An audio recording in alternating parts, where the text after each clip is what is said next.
ሰላም ጤና ይስጥልኝ የተከበራችሁ የሶሎዳ ሚዲያ አድማጭ ተመልካቾቻችን እንዴት ቆያችሁ? ለቱ ያዘጋጀናቸው አዳዲስ ወቅታዊና ትኩስ መረጃዎቻችን ይዘን ቀርበናል። መረጃዎቻችን እየተከታተላችሁ እስከ መጨረሻው ከኛ ጋር እንድትቆዩ ከወዲሁ በአክብሮት እጋብዛለሁ።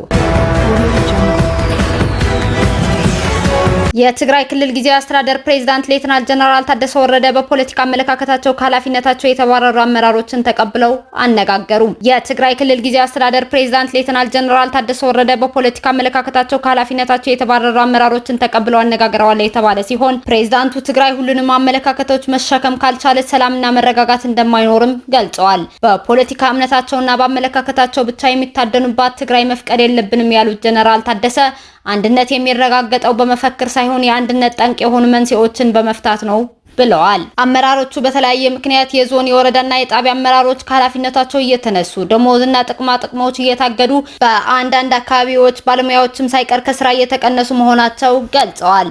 በመጨረሻም የክልሉ ጊዜያዊ ፕሬዝዳንት ጀነራል ታደሰ ወረደ በህጉ መሰረት የአሰራር ሂደቶችና መደበኛ የአመራር ማስተካከያዎች እስከሚደረጉ የአመራሮቹ ደሞዝና ጥቅሞች እንዳይቋረጡ ለክልሉ ሲቪል ሰርቪስ ቢሮ ትዕዛዝ በሰጡት መሰረት የቢሮ ኃላፊ ወይዘሮ ሰብለ ካህሳይ ከታገዱበት ቀን ጀምሮ እየተከፈላቸው እንዲቆይ ግልጽ በሆነ ሂደት የአመራር ማስተካከያ ሲደረግም አመራሮቹ በሚመጥናቸው ቦታዎች እንዲመደቡ መመሪያ አውጥተዋል።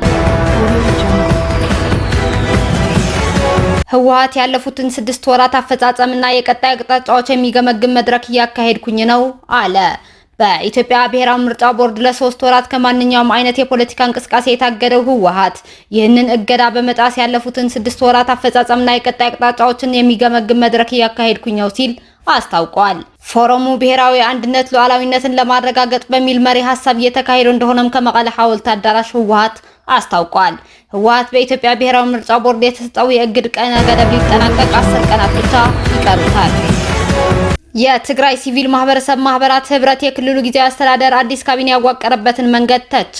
የትግራይ ሲቪል ማህበራት ህብረት አዲሱ የትግራይ ክልል ጊዜያዊ አስተዳደር ካቢኔ የፕሪቶሪያውን ግጭት በዘላቂነት የማቆም ስምምነት መሰረት ያደረገ አይደለም በማለት እርምት እንዲደረግ ጠየቀ። የትግራይ ልማት ማህበር ባለፈው ሳምንት ያደረገው ጉባኤ ፖለቲካዊ ውግንናና ቅስቀሳ የታየበት ነው ያለው ህብረቱ ጉባኤው እንደገና እንዲካሄድም ጥሪ አቅርበዋል። 72 የሲቪል ማህበራትን ያቀፈው ህብረቱ በወቅታዊ ጉዳዮች ላይ አቋሙን ያሳወቀው ከትላንትና በስቲያ ረቡዕ ሚያዝያ 22 2017 ዓ.ም ባወጣው መግለጫ ነው። ህብረቱ በዚህ መግለጫ በአሁኑ ጊዜ የትግራይ ፖለቲካዊ ቀውስ ወደ ባሰ ሁኔታ ተሸጋግሮ አሸናፊና ተሸናፊ ወደ ሌለበት አደገኛ ሁኔታ ገብቷል ብሏል። ህብረቱ በዚህ መግለጫው በቅርቡ የተቋቋመው የትግራይ ክልል ጊዜያዊ አስተዳደር ካቢኔ በፕሪቶሪያው ስምምነት መሰረት አቃፊ ሆኖ መመስረት ይገባው እንደነበርም ጠቅሷል።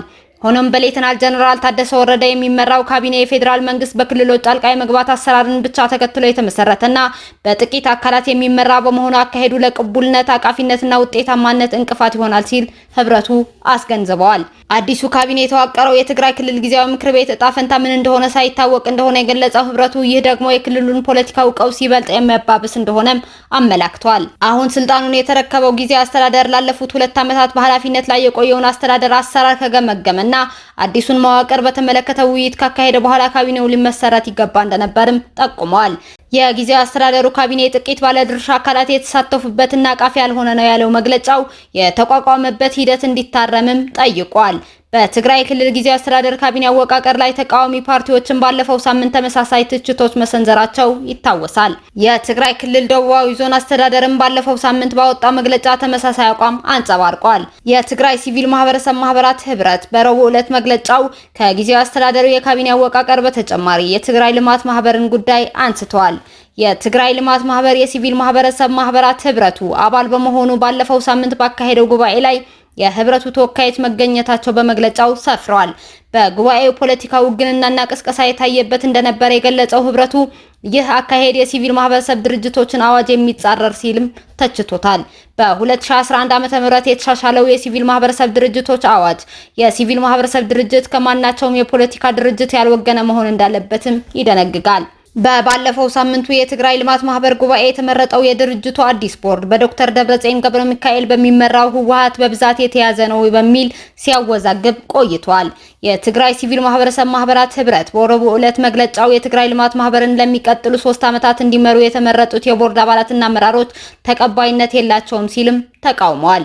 የልማት ማህበሩ ጉባኤ በተቋሙ ህገ ደንብ መሰረት እንደገና እንዲካሄድና አዲስ አመራሮችም እንዲመረጡም ህብረቱ ጠይቋል። የውጭ ዜጎች የመሬትና የንብረት ባለቤት እንዲሆኑ የሚፈቅድ አዋጅ ወደ ፓርላማ ተመራ። የውጭ ዜጎች በኢትዮጵያ ውስጥ የማይንቀሳቀስ ንብረት ባለቤት ወይም የመሬት ባለይዞታ እንዲሆኑ የሚያስችላቸው የአዋጅ ረቂቅ ወደ ህዝብ ተወካዮች ምክር ቤት አምርቷል። አዋጁ የተዘጋጀው የዜጎች የመሬት ይዞታ የማግኘትና የመጠቀም መብት በማያጣብብ መልኩ እንደሆነም ተገልጿል። የውጭ ዜጎች ካፒታላቸውን በኢትዮጵያ ስራ ላይ እንዲያውሉ ለማበረታታት የታለመ ነው የተባለለት ይህ የህግ ረቂቅ ለፓርላማ የመራው የሚኒስትሮች ምክር ቤት ትናንትና ሐሙስ ሚያዝያ 23 2017 ዓ.ም ባካሄደው 44ኛ መደበኛ ስብሰባ የአዋጅ ረቂቁን ጨምሮ በ6 ጉዳዮች ላይ ተወያይቶ ውሳኔ ማሳለፉ ጽሕፈት ቤት አስታውቋል። ኢትዮጵያዊ ያልሆኑ ዜጎች የመሬትና የንብረት ባለቤት እንዲሆኑ የሚያስችላቸው ህጋዊ አሰራር እንዲዘረጋ ከተደረገባቸው ምክንያቶች አንዱ ለኢትዮጵያውያን የስራ ዕድል ለመፍጠር ትልቅ ጠቀሜታ ያለው በመሆኑ እንደሆነ ጽሕፈት ቤቱ ገልጿል። በኢትዮጵያ የሚታየውን የመኖሪያ ቤት ፍላጎትና አቅርቦት ሚዛን ለማስጠበቅ አዋጁ ጠቀሜታ እንደሚኖረውም ጽሕፈት ቤቱ አመላክቷል። የአዋጁ ረቂቅ የቤት ልማትና ተደራሽነትን ይበልጥ ለማነቃቃት የሚያስችል መሆኑን በጠቅላይ ሚኒስትር ጽሕፈት ቤት መግለጫ ላይ ተጠቅሷል። ይህ የህግ ረቂቅ የተላለፈለት የተወካዮች ምክር ቤት የውጭ ባለሀብቶች በሪል ስቴት ልማት ዘርፍ በስፋት እንዲሰማሩ የሚያስችለው ሌላ አዋጅ ባለፈው ህዳር ወር መጨረሻ ማጽደቁ አይዘነጋም። የሪል ስቴት ልማትና የማይንቀሳቀስ ንብረት ግብይትና ግመታ የሚል ስያሜ ያለው ይህ አዋጅ ለማብራራት የቀረበ ሰነድ የውጭ ባለሀብቶች በዚህ ዘርፍ እንዲሰማሩ የተፈለገበት ምክንያት አብራርቶ ነበር። በኢትዮጵያ ያለው የቤት እጥረት አጠቃላይ ሀገራዊ የእድገት ሂደትን ሊያናጋ በሚችል ደረጃ የሰፋ ስለሆነ ሀገራዊ የካፒታል አቅም ዝቅተኛ በመሆኑና የቴክኖሎጂ እጥረትም ስላለ እነዚህ ችግሮች ለማቃለል በሚያገዝ መልኩና የውጭ ምንዛሪ አቅም በማይፈትን ሁኔታ በቤቱ ልማት የውጭ ባለሀብትን ማስገባት አስፈላጊ ሆኗል ሲል ማብራሪያው አትቷል። የውጭ ሀገር ሰዎች በኢትዮጵያ የንብረት ባለቤት እንዲሆኑ የሚያስችላቸው ህግ እየተዘጋጀ መሆኑ የተገለጸው ከ1 ዓመት በፊት ነበር። በመጋቢት 2016 ዓ.ም በነበረ አንድ የውይይት መርሃ ግብር ላይ በሰጡት ማብራሪያ ይህንን ይፋ ያደረጉት ጠቅላይ ሚኒስትር አብይ አህመድ ነበሩ። ኢትዮጵያ ከአዲስ አዋጅ መዘጋጀት በፊት የውጭ ዜጎች የኢንቨስትመንት ፍቃድ ከሌላቸው በቀር የንብረት ባለቤት እንዳይሆኑ የሚከለክል አሰራር ስትከተል ቆይታለች። የቤት ስራ አልሰራሽም በሚል በአንዲት ተማሪ ላይ ተገቢ ያልሆነ ቅጣት የፈጸመችው መምህርት በቁጥጥር ስር ዋለች። በኮልፌ ቀራኒዮ ክፍለ ከተማ በሰላም በር ቅድመ አንደኛና አንደኛ ደረጃ ትምህርት ቤት የሁለተኛ ክፍል ተማሪን የቤት ስራ አልሰራሽም በማለት ተገቢ ያልሆነ ቅጣት በፈጸመችው መምህርት ላይ እርምጃ መውሰዱን የአዲስ አበባ ከተማ አስተዳደር ትምህርት ቢሮ የህዝብ ግንኙነት ክፍል ለኢቢሲ.ስትሪም አስታውቋል። ቢሮው ጥፋቱ ስለመፈጸሙ መረጃ እንደደረሰው አፋጣኝ እርምጃ መውሰዱን የትምህርት ቢሮው የህዝብ ግንኙነት ክፍል ተናግረዋል። ትውልድን ከመቅረጽ የነገ ሀገር ተረካቢ ተተኪ ዜጋን ከመፍጠርና የቀለም እናት ከመሆን ባለፈ ከእናት የማይጠበቅ ያለንበትን ዘመንና ወቅት የማይዋጅና የማይመጥን መሰል ድርጊት መፈጸም ተገቢ አይደለም ብለዋል።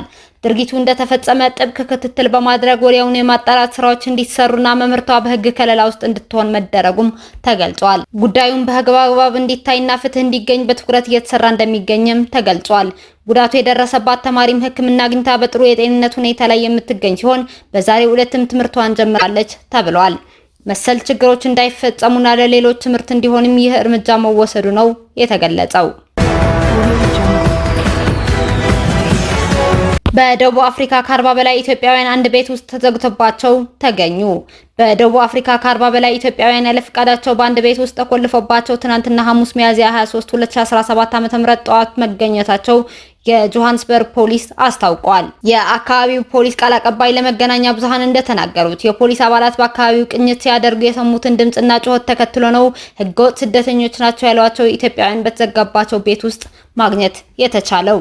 በጆሃንስበርግ ከተማ ሰሜናዊ ክፍል ውስጥ በምትገኘው ሳንድተን የመኖሪያ አካባቢ በሚገኝ ቤት ውስጥ ተቆልፈባቸው የተገኙ ኢትዮጵያውያን 44 ናቸው። ፖሊስ እንዳለው ከነዚህ ኢትዮጵያውያን ስደተኞች መካከል 27ቱ አዋቂዎች፣ 17ቱ ታዳጊ ልጆች ሲሆኑ ፖሊስ ያሉበትን ማወቅ የቻለው በተዘጋ ቤት ውስጥ ሲጮሁ በተሰማው ድምጽ ነው። ነገር ግን ከመካከላቸው እንግሊዘኛም ሆነ የሀገሬውን ቋንቋ የሚናገር ባለመኖሩ አስተርጓሚ ተፈልጎ ዝርዝር መረጃ እስከሚገኝ ድረስ በተገኙበት ቤት ውስጥ እንዴት እንደገቡና ምን እንዳጋጠማቸው ለጊዜው ፖሊስ ለማወቅ እንዳልቻለ የፖሊስ ቃል አቀባይ ማፊላ ማሶንዶ ተናግረዋል።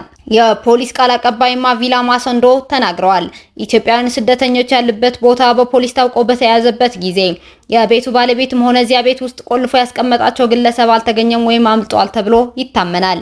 በርካታ ኢትዮጵያውያን የተሻለ ኑሮ ፍለጋ በህገወጥ መንገድ በምስራቅና የደቡብ አፍሪካ ሀገራትን በማቋረጥ ወደ ደቡብ አፍሪካ የሚገቡ ሲሆን በዚህ ሂደትም በህገወጥ የሰዎች አዘዋዋሪዎች የተለያየ እንግልትና ጥቃት እንደሚፈጸምባቸውም ከዚህ በፊት የወጡ ዘገባዎች ያመላክታሉ። የደቡብ አፍሪካ መንግስት ባለስልጣናትና ዓለም አቀፉ የፖሊስ ተቋም ኢንተርፖል ኢትዮጵያውያን ስደተኞች በህገወጥ መንገድ ወደ ደቡብ አፍሪካ ለማድረስ የሚደረገው የሰዎች ዝውውር አሳሳቢ መሆኑም ከዚህ በፊት ገልጾ ነበር። ወደ ደቡብ አፍሪካ የሚያቀኑት ኢትዮጵያውያን በአብዛኛው ጉዞ የሚያደርጉትና እንዲቆዩ የሚደረጉበት ሁኔታ ለጤናና ለህይወት አደገኛ እንደሆነ ከዚህ በፊት ያጋጠሙ ክስተቶች ያሳያሉ። ቢቢሲ መረጃውን ዘግቦታል። ውድ የሶሎዳ ሚዲያ አድማጭ ተመልካቾቻችን ለዕለት አርብ መርጠን ወደ እናንተ ያቀረብናቸው መረጃዎቻችን እስካሁን ስታደምጧቸው የቆያችሁ ይመስሉ ነበር። እስካሁን ከኛ ጋር አብራችሁን ስለነበራችሁ እያመሰገንኩኝ በሌሎች መረጃዎች እስክንመለስ እንደተለመደው የሶሎዳ ሚዲያ ቤተሰብ በመሆን ላይክ፣ ሼር፣ ሰብስክራይብ ማድረጋችሁን አትርሱ። አዳዲስ ትኩስና ወቅታዊ መረጃዎቻችን በቶሎ እንዲደርሷችሁ የደወል ምልክቷን ይጫኑ። ሰላም ለእናንተ፣ ሰላም ለውዲቷ ኢትዮጵያ።